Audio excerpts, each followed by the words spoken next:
মনে রাখবেন, রমজানকে যে কদর করে না, রমজানেও যে গুনাহ করে, রমজানেও যে জাহান্নাম থেকে বাঁচার চেষ্টা করে না, রমজানেও যে জান্নাতের আমল করার চেষ্টা করে না,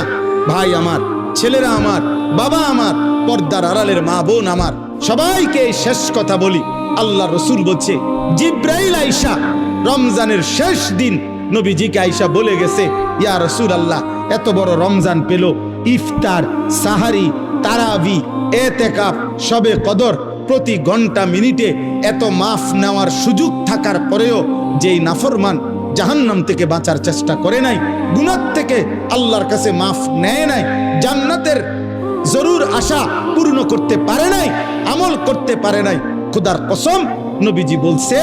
জিব্রাইল আইসা বলছে, ইয়া রাসূলুল্লাহ, এমন নাফরমানের উপরে আল্লাহর লানত, আল্লাহর লানত, লানত, লানত। নবী বলছে আমিন।